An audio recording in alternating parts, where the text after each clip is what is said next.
नमस्कार, मैं कुमार प्रबोध और स्वागत है आपका फर्स्ट बिहार झारखंड में। एक बार फिर से हम उस मुद्दे पर आपके सामने चर्चा करने के लिए बैठे हैं जो इन दिनों बिहार की राजनीति में, बिहार की सियासत में छाया हुआ है। और हम आपको बार बार कहते हैं, खबर वो नहीं होती है जो बताई जाती है, खबर वो होती है जो छिपाई जाती है। हम उस खबर पर चर्चा करेंगे जो बिहार की राजनीति की मेल नेताओं की बयानबाजी का अभी मुख्य मुद्दा बन गया है। बात हम करेंगे बिहार को विशेष राज्य के दर्जे की, और आपको एक एक पॉइंट समझाएंगे, एक एक चीज बताएंगे कि आखिरकार ये माजरा क्या है, ये क्या कुछ हो रहा है, ये बयानबाजी, ये अचानक से सरगर्मी, इसके पीछे छिपा राज क्या है। उससे पहले हम आपको एक सर्वे, अभी हालिया सर्वे आया है कि वर्ल्ड में कौन सा ऐसा कंट्री है जहां नेता सबसे ज्यादा झूठ बोलते हैं। एक स्वयंसेवी संस्था ने यह सर्वे कराया, तो आपको बता दें कि जो सबसे मतलब 5 ऐसे कंट्री जहां के नेता सबसे ज्यादा झूठ बोलते हो, गैर जिम्मेदाराना बात करते हो, उसमें भारत शामिल है। आप पूछेंगे कि चर्चा हम क्यों कर रहे हैं, तो इसका जवाब हम देंगे अपने इसी कार्यक्रम में। आपको हम बताएंगे कि हम इस ऐसी बात क्यों कर रहे हैं, इसके पीछे कारण क्या है। लेकिन उससे पहले आपको आज से करीब 19 साल पहले ले चलते हैं, 2005 में। दरअसल है क्या कि नई पीढ़ी के जो लोग हैं उनमें से ज़्यादातर लोगों को 2005 में क्या हुआ, बिहार में कैसा घटनाक्रम, क्या कुछ हुआ, वो सब की उन चीज़ों की जानकारी होगी नहीं। जो 30 साल तक की उम्र वाले लोग होंगे उनको भी जानकारी नहीं होगी, क्योंकि उस समय उनको 10-11 साल नहीं होगी, तो आपको जानकारी तो होगी नहीं कि आखिरकार उस दौर में क्या हुआ। दरअसल 2005 एक ऐसा साल था जब बिहार में 2 दफे चुनाव हुए। 1990 से लेकर 2005 तक लालू प्रसाद यादव या उनकी पत्नी राबड़ी देवी लगातार बिहार में राज करती आ रही थी। 2005 के फरवरी में चुनाव हुआ और उसमें विधानसभा जो है वो त्रिशंकु बन गई, यानी किसी पार्टी को बहुमत नहीं आया। एक और नीतीश कुमार बीजेपी के साथ गठबंधन करके लड़ रहे थे, लालू प्रसाद यादव कांग्रेस के साथ थे, तो रामविलास पासवान उस समय लोक जनशक्ति पार्टी जो है वो अपने बूते चुनाव की पार्टी लड़ रही थी। त्रिशंकु विधानसभा बनी और रामविलास पासवान ने उस समय शर्त रख दी थी कि यदि किसी मुसलमान को मुख्यमंत्री बनाया जाएगा तो वो समर्थन कर देंगे, चाहे आरजेडी बना दे या फिर नीतीश कुमार और बीजेपी दोनों मिलकर बना दे। बहुत खेल तमाशा हो रहा था। वो दौर था जब केंद्र में मनमोहन सिंह की सरकार थी। 2004 में केंद्र में मनमोहन सिंह के नेतृत्व में यूपीए की सरकार बन गई थी। इस बीच एक ऐसा मोमेंट आया, बिहार में किसी को बहुमत नहीं मिला, तो यहाँ राष्ट्रपति शासन लग गया था कि जब जो सरकार बनाने का बहुमत जिसको किसी के पास हो जाए तो वो सरकार बनाने का दावा करे। राज्यपाल यहाँ बूटा सिंह हुआ करते थे। रामविलास पासवान जी की पार्टी टूट गई, उनके लगभग सारे विधायक उनकी पार्टी को छोड़कर भाग खड़े हुए और वो नीतीश कुमार के खेमे में चले गए कि हम एनडीए, नीतीश कुमार और बीजेपी के साथ मिलकर सरकार बनाएंगे। अब उस दौर का घटनाक्रम सुनिए, क्या हुआ केंद्र सरकार में। मुझे वो दिन याद है, 23 मई 2005 की बात है। दिल्ली में रात के 1:30 बजे केंद्रीय कैबिनेट की बैठक हुई और उसमें यह फैसला लिया गया कि बिहार में राष्ट्रपति शासन लगा दिया जाए रात के 1:30 बजे, क्योंकि अगले दिन नीतीश कुमार बिहार में सरकार बनाने का दावा पेश करने वाले थे। दरअसल जब होता ही है कि जब केंद्र सरकार ये अनुशंसा करती है किसी राष्ट्र में विधानसभा भंग कर दी जाए, तो उस केंद्र सरकार भले ही अनुशंसा करे, लेकिन उस पर आखिरी मोहर राष्ट्रपति की लगती है। राष्ट्रपति उस दौर में हुआ करते थे डॉक्टर एपीजे कलाम। डॉक्टर एपीजे कलाम उसमें विदेश दौरा पर थे, मॉस्को में थे, और फैक्स से कैबिनेट के डिसीजन की कॉपी फैक्स से मॉस्को भेजी गई और वहां से राष्ट्रपति का साइन लेकर बिहार में 23 मई 2005 को विधानसभा भंग कर दी गई, सिर्फ इसलिए कि नीतीश कुमार सरकार न बना सके। और इन सब के पीछे दिमाग किनका काम कर रहा था वो आपको बता दें। वो जो सरकार थी यूपीए की 2004 में, वो सरकार जिन बैसाखियों पर टिकी थी उसमें से सबसे मजबूत बैसाखी, प्रमुख बैसाखी थी लालू प्रसाद यादव की। लालू प्रसाद यादव खुद उस समय केंद्र में रेल मंत्री हुआ करते थे। उन्होंने अपने सहयोगी स्वर्गीय रघुवंश प्रसाद सिंह को उस समय ग्रामीण विकास मंत्री बनवा रखा था। तो लालू प्रसाद यादव ने, ये जग जाहिर है कि लालू प्रसाद यादव ने केंद्र सरकार को कहा, सोनिया गांधी को कहा कि आज विधानसभा भंग होनी चाहिए, क्योंकि कल नीतीश कुमार जो है वो सरकार बनाने का दावा पेश कर देंगे। और रात के 1:30 बजे केंद्रीय कैबिनेट बैठी और राष्ट्रपति के हम मॉस्को, जो विदेश दौरे पर राष्ट्रपति थे, वहां पर लेटर भेज के फैक्स से जो है वो बिहार विधानसभा को भंग करा दिया गया। आप पूछेंगे कि आपने तो विशेष राज्य का दर्जा मैंने उठाया की बात कही थी, तो फिर ये बिहार विधानसभा को भंग करने की बात कहाँ से आ गई? वैसे इस कड़ी में एक चीज और बता दें, बाद में लोग सुप्रीम कोर्ट गए थे। सुप्रीम कोर्ट ने कहा था कि बिहार विधानसभा को भंग करने का फैसला जो है, सुप्रीम कोर्ट की संविधान पीठ ने कहा था कि बिहार विधानसभा को भंग करने का फैसला गलत था। खैर, हम आपको यह बताना चाह रहे हैं कि उस दौर में जब केंद्र में मनमोहन सिंह की सरकार थी 2004 से लेकर 2014 तक, तो लालू प्रसाद यादव कितना पावरफुल हुआ करते थे। और उसी दौर की अब दूसरी कहानी सुनिए। उसी दौर की दूसरी कहानी ये है कि बिहार को विशेष राज्य के दर्जे की मांग 2005 में जब नीतीश कुमार की सरकार बनी, तो 2005 में फिर दोबारा इलेक्शन हुआ अक्टूबर नवंबर में, और उसमें नीतीश कुमार के नेतृत्व वाले गठबंधन को, एनडीए को पर्याप्त बहुमत मिल गया और उन्होंने सरकार बना ली। सरकार बनाने के बाद नीतीश कुमार ने विशेष राज्य के दर्जे की मांग करनी शुरू की। लालू प्रसाद यादव कितने पावरफुल मिनिस्टर थे केंद्र में कि 1:30 बजे रात में उन्होंने केंद्रीय कैबिनेट की बैठक बुलवाकर बिहार विधानसभा को भंग करवा दिया था।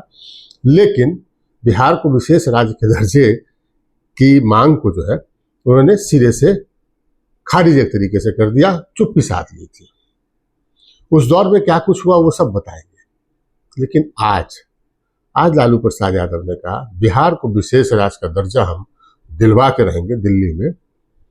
दिल्ली पहुंचे लालू प्रसाद यादव आज, बिहार को विशेष राज्य का दर्जा हम दिलवा कर रहेंगे, नीतीश कुमार इस्तीफा कर दें, नहीं तो हम तो ले ही लेंगे।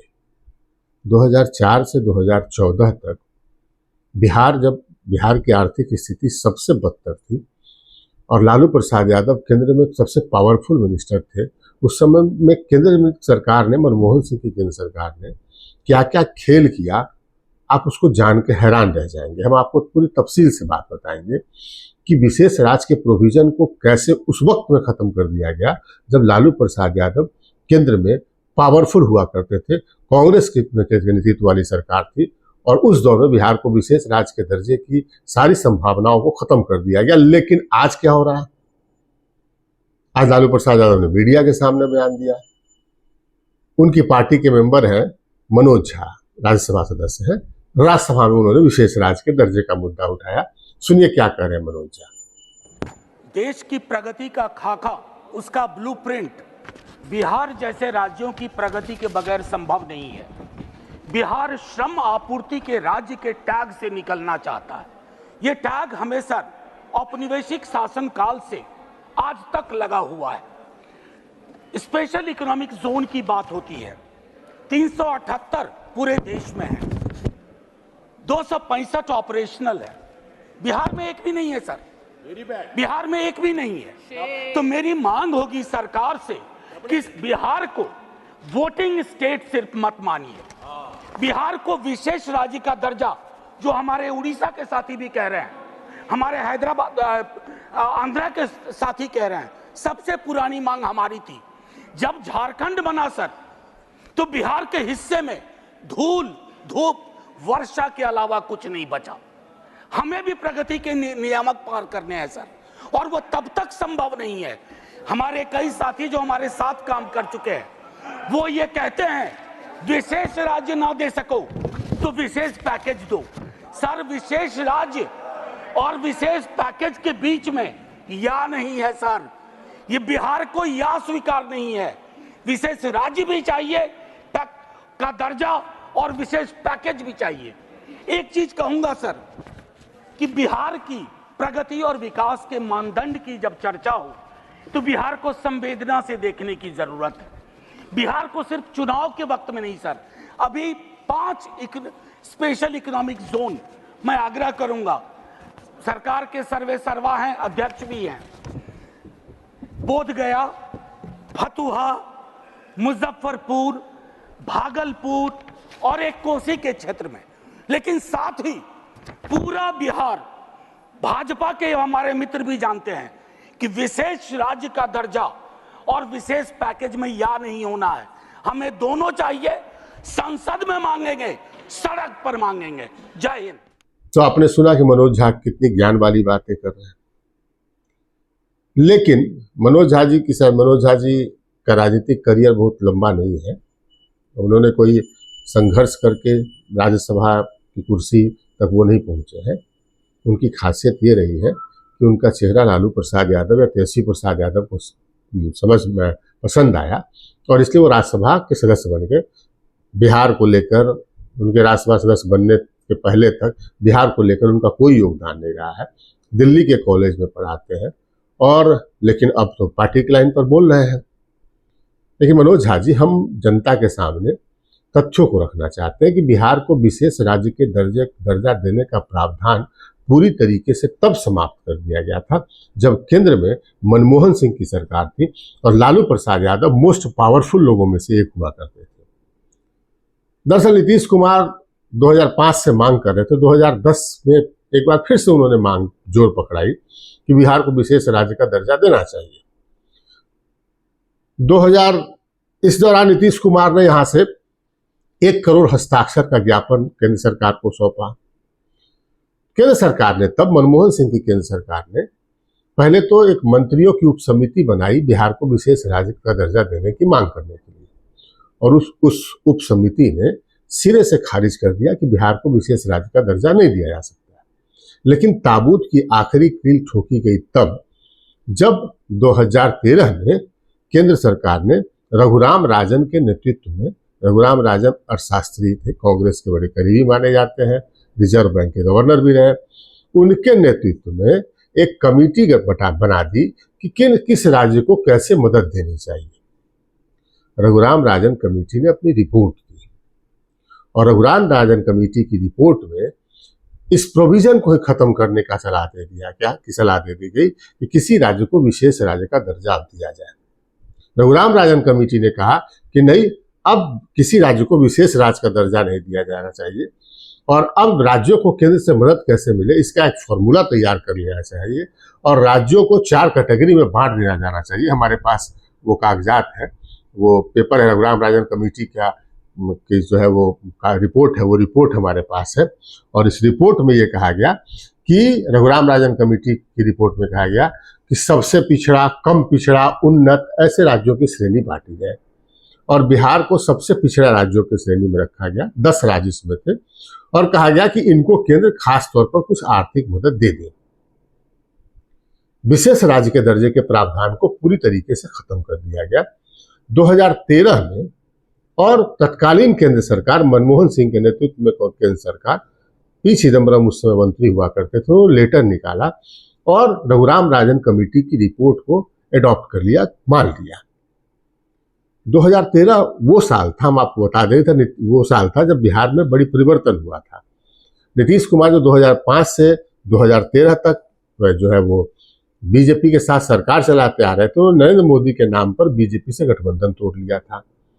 उसी दौर में वो इतने आसान्वित थे कि हम नरेंद्र मोदी से गठबंधन तोड़ और कांग्रेस की सरकार, जो केंद्र में यूपीए की सरकार है, वो हमको इतनी मदद करेगी। तो नीतीश कुमार जो है वो, एक दौर ऐसा आया कि पी चिदम्बरम को, तत्कालीन वित्त मंत्री हुआ करते थे, उनको छोड़ने के लिए अपनी गाड़ी पर उनको बिठाकर कांग्रेस के कार्यालय चले गए थे। तो कोई देश, बिहार का मुख्यमंत्री दूसरी पार्टी, विपक्षी पार्टी के कार्यालय में चला जाए, ये भी अजूबा घटना। लेकिन यह अजूबा घटना नीतीश कुमार ने तब इसलिए किया था क्योंकि उनको लग रहा था कि इससे पी चिदम्बरम खुश होकर हमको विशेष राज्य का दर्जा ऐसी मांग मान लेंगे।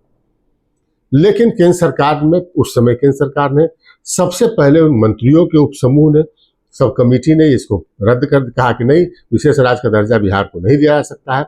और फिर रघुराम राजन कमेटी बनाई गई, रघुराम राजन के नेतृत्व में कमेटी बनाई गई और उसने सीधे से इसको जो है वो कहा कि अब विशेष राज्य का दर्जा नहीं दिया जाना चाहिए किसी राज्य को। और खास बात आपको बता दें कि उस कमेटी में बिहार के एक अर्थशास्त्री थे, सहवाल गुप्ता, डॉक्टर सहवाल गुप्ता, अब दिवंगत हो गए हैं, उनकी मृत्यु हो चुकी है।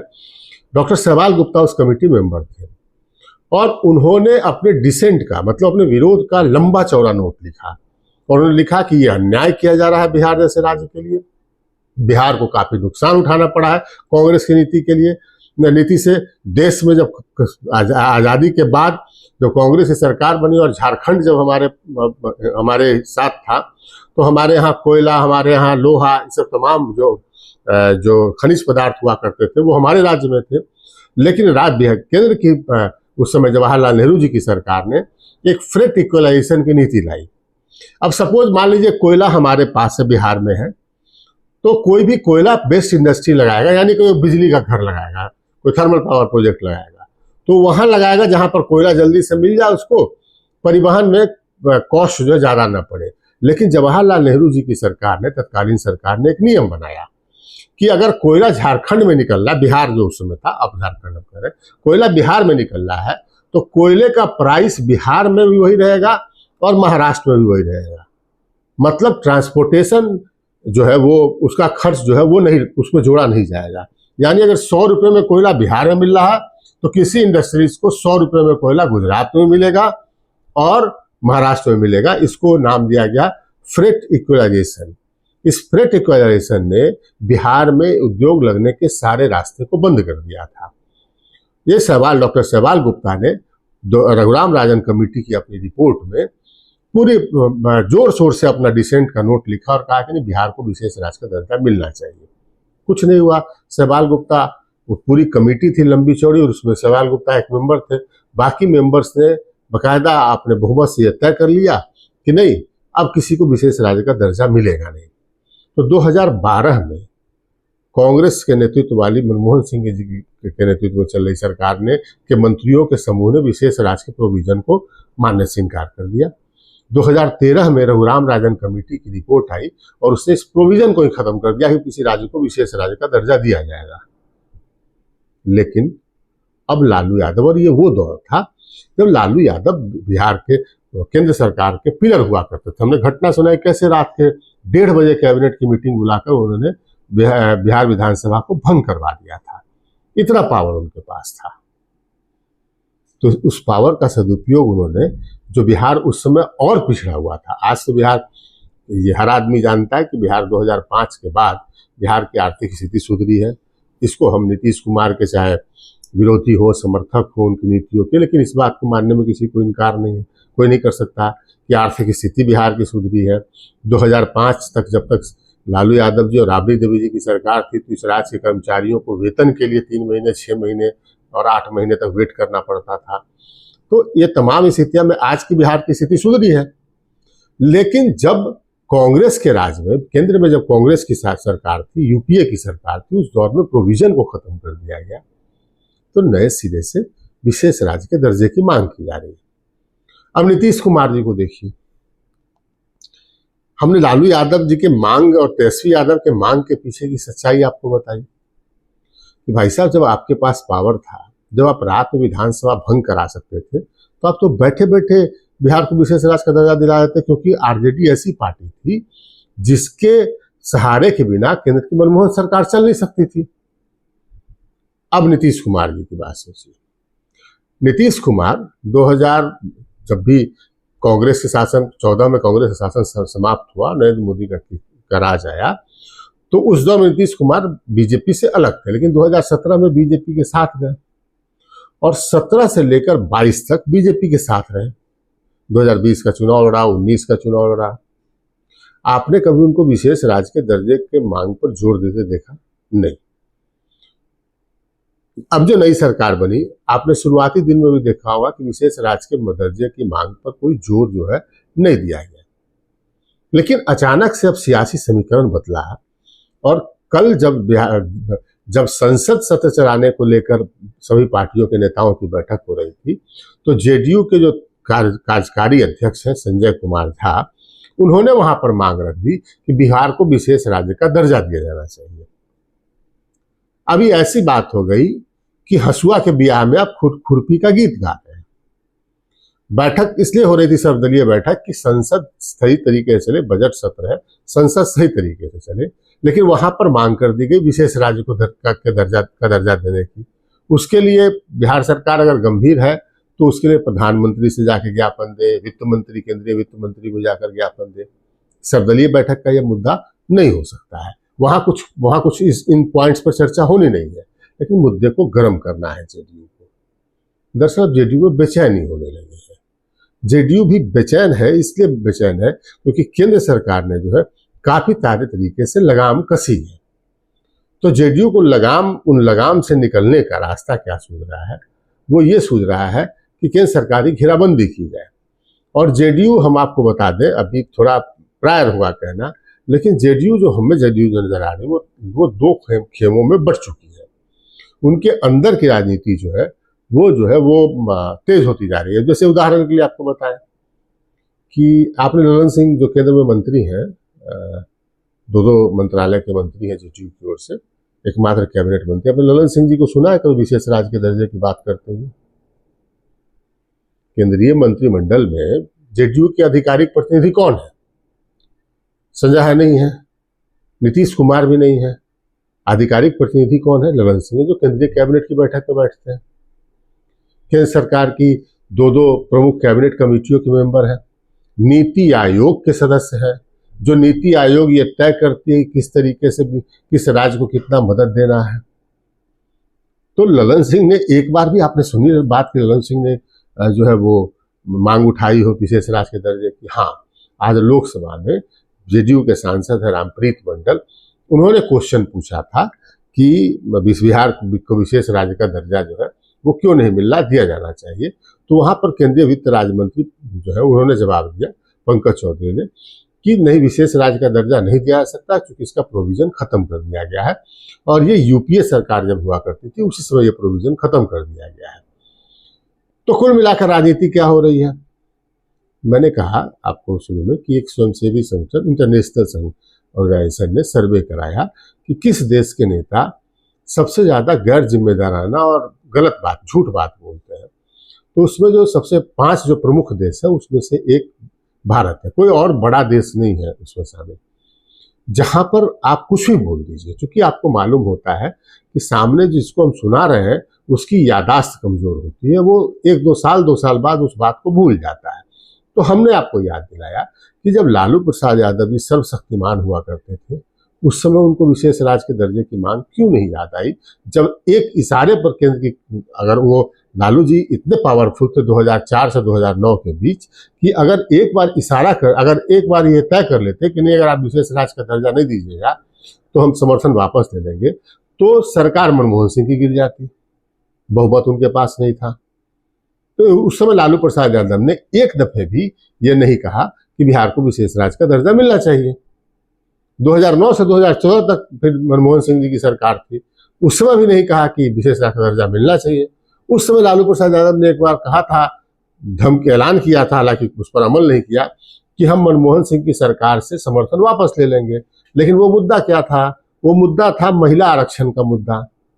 जब केंद्र सरकार में ये विधेयक पेश हो रहा था, केंद्र सरकार में संसद में ये विधेयक पेश हो रहा था कि महिलाओं को आरक्षण दे दिया जाए, जो संसद और लोकसभा विधानसभा की सीट पर आरक्षण दे दिया जाए, तो लालू जी ने कहा कि ये तो हमारा गला घोटने के, राजनीतिक हत्या करने की साजिश है और मैं समर्थन वापस लेता हूं। जिन लोगों ने उस दौर में महिला आरक्षण बिल पर सबसे ज्यादा उत्पात मचाया था उसमें लालू प्रसाद यादव जी की पार्टी है।